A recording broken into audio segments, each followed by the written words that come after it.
But anyway, at that time, Red Martin, he was the criminal from. He decided I had talent, and he really started working with me. And he figured out I can teach it. In fact, he told me if I'd come to Philadelphia after the war, he'd have a job for me, and he'd tell me all these things, And he said, "Now, Penn, I'll tell you one thing. If you ever get a chance to steal something, it doesn't make any difference if you need it or not, or want it or not, steal it. Say, if you don't, you lose your nerve and you get caught."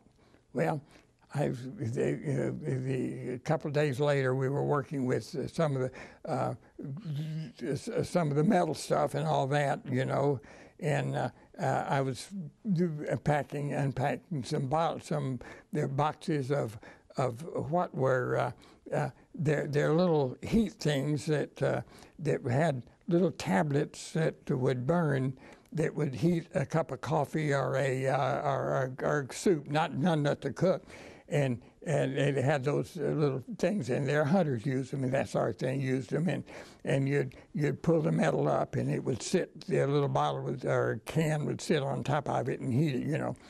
Well, there's nothing we needed less than that. Just imagine heating up something sitting in there with guards coming in and out of your compound. Nothing we needed less than that. And yet it came to my mind, Penn, if you ever got a chance to steal something, it doesn't make any if you need it or not, want it, steal it. If you don't, you lose your nerve and you get caught. And I took that, and there wasn't a guard around. And I stuck it under that case of them, about 24 of them. I stuck it under my jacket. The guard wasn't around at all because we weren't dealing with that good stuff, And stuck it under and went over the tree and buried it. And that night in the air raid, I went into the latrine and came out there and got back after we came back in. Of course, they didn't search us after the air raids. They didn't know that we were doing that. And when we got back, I couldn't wait to tell Red Martin. I had to open. I said, "Red, you remember you told me if you ever get a chance to steal something, it doesn't make it if you need it or want or not need it. If you don't, you lose your nerve and you get caught." And he said, "That's right." And I said, "Look what I stole." I was so proud. And he said, "Oh, my God, how in the world you get that?" And I said, "Don't tell me how. Ask me how I got it. Just tell me what we're going to do with it." He said, well, let's just pass them out among the men. So we passed those things out among the men, and we had one guy who was in our prison compound, named Donahoe, which is an Irish name, but his mother was German, and first-generation German. He spoke German. And over all these the months, he was our interpreter. He would be the interpreter between the guards and us, and he also was a listener who would listen to what was being said. And he came in and said, they ran an inventory. I say one thing, the Germans were great on inventory. I think you could steal a boxcar from the Americans, they wouldn't know it, but steal a can of something from the Germans and they catch it on inventory. And they run the inventory and they're missing this case and they're going to run the search. And so what we do, let's just all get between us, get them in and drop them into the latrine. We dropped them in the latrine. The evidence was gone, But anyway, with that thing, he gave me one of the greatest honors I've ever received. He gave me the nickname Stealing Blind Woods. Now don't laugh. That would be like Babe Ruth or Joe Louis calling you a slugger. They were professionals. This came from a professional thief. To give me the nickname Stealing Blind, in academic circles, it would be like an honorary degree, We had something on our mind all the time. We were always plotting. How are we going to do this? How are we going to do that? One thing that we had been plotting up to that time, we knew where some meat was. If we could ever get that out to where we can get it buried in there, we really live it up.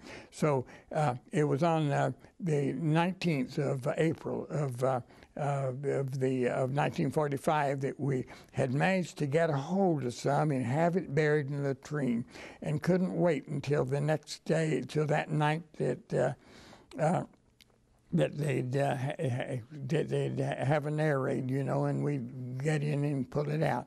But that night there was no air raid, and it didn't get there. The next morning was April 20th, and that was Hitler's birthday, April 20th. It was Adolf Hitler's birthday. But the guards came in that morning and told us that the Russians were going to be firing in that area, and they brought us some digging things. They didn't have to tell us to start digging, which we did. And within a few hours, we were under Russian artillery fire.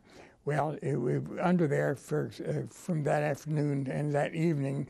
We knew that one of our fences had been blown down. We decided, let's take off and go back to try to get back to the American lines. And so that was the morning. That was the day of April 20th of '45. And so that was Hitler's birthday. That's what So we took off. The guards they weren't worried about us; they were worried about themselves, So we didn't have any trouble getting away, and we started south. And we knew that the Americans and British would be south and west because you knew where they were coming from. But we started south, but we got to Targau, near Targau, and ran again into Russian artillery fire, and we turned west and went to and ended up hitting the 2nd Division on the Elbe River. And so our prison ordeal was over. But here, the thing that I remember all the way through was the way we worked together, all the way through, the way we cooperated with one another, and helping each other, even to the point of carrying all the way back among us, all the way back over that 5-day trip. It took us 5 days to get back. One of our fellow prisoners whose feet were so bad from the cold and freezing and so forth that he was unable to really walk. I mean, he could move his feet, but we 2 hours on one side, we took him all the way back. But that's the way we worked together.